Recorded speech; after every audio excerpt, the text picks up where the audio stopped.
Pourquoi vous ne gagnerez jamais d'argent avec les tokens en crypto-monnaie? On va aller s'asseoir, on va discuter.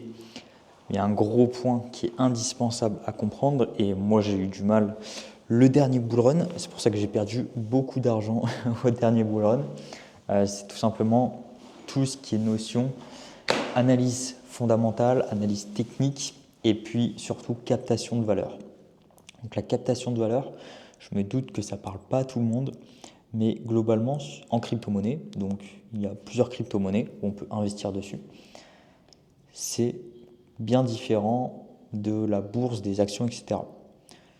Tout ce qui est, on va dire, une action, c'est une valeur intrinsèque d'un projet qui produit de la valeur, qui offre un ROI, qui crée de l'emploi, etc.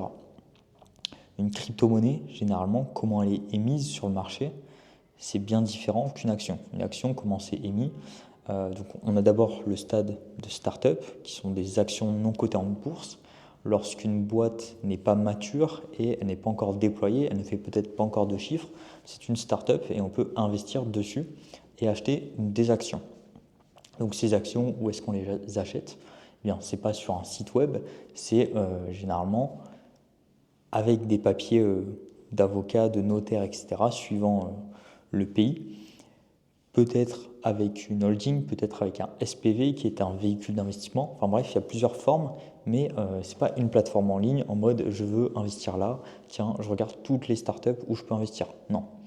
C'est pour ça que les actions non cotées en bourse, les startups, on prend un plus gros risque parce qu'on ne connaît pas le cours à l'instant T, ce n'est pas de la cotation en temps réel.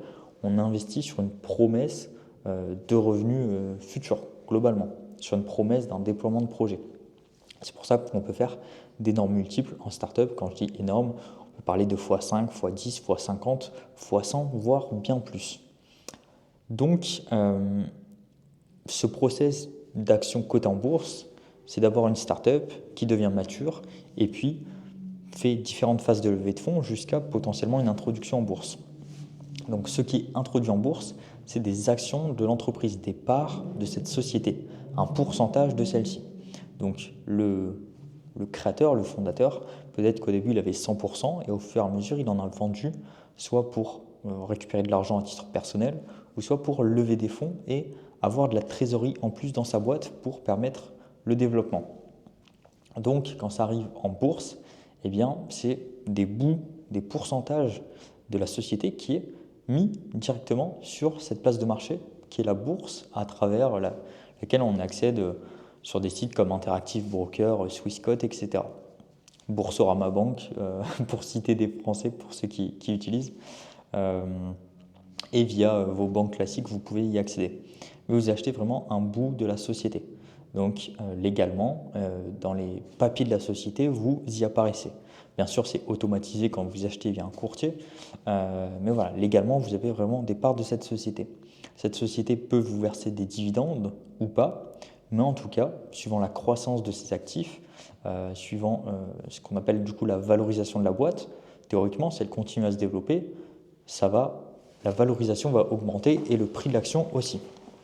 Donc voilà comment ça fonctionne. En crypto-monnaie, sur des tokens, généralement, c'est un projet, donc ça peut être plusieurs personnes, une société, qui va qui veut développer un projet. Ça peut être que du software, comme 98% des projets aujourd'hui crypto, que du software. Bref, ça peut être une multitude de projets. Et pour arriver à ce projet, eh bien, au lieu de vendre des parts de leur société, ils vont créer un token et vendre ce token. Donc c'est vraiment une approche différente où on crée de la valeur à partir de rien et on décide de l'émettre sur un marché accessible aux particuliers. Donc via des exchanges centralisés comme Binance, Bybit, Kraken, peu importe, ou des exchanges décentralisés. Donc c'est une émission de token et on vend le token qu'on a créé. Mais du coup, ils ont toujours 100% de la boîte. Le problème sur ce modèle, c'est que le token en tant que tel n'est pas la vraie problématique, mais le token reflète En fait, c'est ce problème de captation de valeur, c'est que le token ne va quasiment jamais capter la valeur du projet. C'est-à-dire que le projet peut se développer et faire énormément de bénéfices, employer énormément de monde, avoir des actifs dans la boîte, etc. Mais si cette valeur n'est pas captée par le token, eh bien le token peut rester à zéro.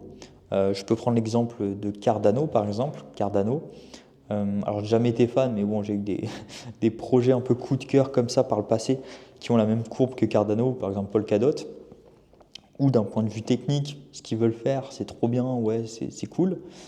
Mais en fait, le token ne capte zéro valeur. Et on le voit, Cardano ou Polkadot, ils n'ont pas bougé depuis. Enfin, ils sont revenus au prix d'il y a 5 ans et je pense qu'ils vont avoir du mal à se relever, tout simplement parce que les premiers investisseurs ont vendu leur token. Derrière, il n'y a pas assez de pression acheteuse, donc la crypto-monnaie stagne. Et peu importe si le projet va arriver à bien, à faire tout ce qu'il avait prévu, si le token en lui-même ne capte pas la valeur, c'est-à-dire si tous les bénéfices vont dans la société et aux actionnaires, eh bien, il n'y a aucun intérêt d'acheter le token. Même si on se dit le projet est trop bien, en fait, le token ne reflète pas du tout l'avancée du projet. C'est la grosse problématique de ce qu'on appelle une tokenomics, donc token et économie. C'est la tokenomics d'un projet. C'est que 95% des projets ont déjà une tokenomics éclatée, parce qu'au final, ce n'est même pas une tokenomics, c'est plutôt une token metrics. Donc token metrics, c'est en gros le camembert, il y a 30% pour la team, 30% pour un tel, etc. Et la tokenomics, donc l'économie autour du token, eh bien, crée des incentives. Pourquoi les gens vont vouloir garder ce token, quelle inflation, etc. Mais aussi, ce qui est hyper important et que personne, enfin tout le monde oublie, c'est que comment on fait pour que le projet, que le token capte une partie de l'évolution du projet. Ça peut être des bénéfices, ça peut être des accès premium, peu importe, mais c'est vraiment cette notion de il faut capter de la valeur avec le token et arrêter de vouloir juste faire un token pour lever des fonds et rien faire derrière. Donc voilà pourquoi investir en crypto-monnaie, c'est cool, on peut spéculer, on peut faire beaucoup d'argent, mais la finalité, c'est que la plupart des tokens ils ne captent pas de valeur du projet, donc il va avoir du mal à se développer financièrement sur la courbe du prix. C'est pour ça que à chaque cycle crypto, eh bien, d'année en année, on regarde le top 10 ou le top 100, il n'a rien à voir par rapport aux années précédentes. Tout ce qui a été resté, c'était que le top 2, Bitcoin, Ethereum. Peut-être que là, on commence à voir Solana qui pousse pas mal. Peut-être que Solana restera dans le top 5 à l'avenir. Mais en tout cas, la plupart des projets lèvent des fonds une fois. Ils dumpent le token ne se relève jamais, même si le projet avance. Donc, c'est vraiment la différence qu'il faut faire entre j'investis dans un token et j'investis dans une société en achetant des actions qui ne sont pas cotées en bourse. C'est vraiment deux choses différentes. Ça vous intéresse d'en savoir plus sur le monde de la startup, comment on investit dedans en tant que business angel, je vous mets en description le lien de mon club qui est privé pour l'instant, qui est gratuit pour l'instant, je voulais dire. Peut-être qu'il deviendra payant à l'avenir. Et voilà, si vous voulez vraiment scale up et arrêter de vous faire manipuler par les élites financières et vous dumper à la gueule tous les tokens, pensez vraiment à cette notion de est-ce que le token capte de la valeur du projet. Et moi qui suis dans ce domaine, je vous garantis que c'est très très très dur d'analyser ça. Est-ce qu'une tokenomics est bonne ou pas? C'est trop compliqué parce qu'en fait on n'a pas ces informations de comment le token capte la valeur.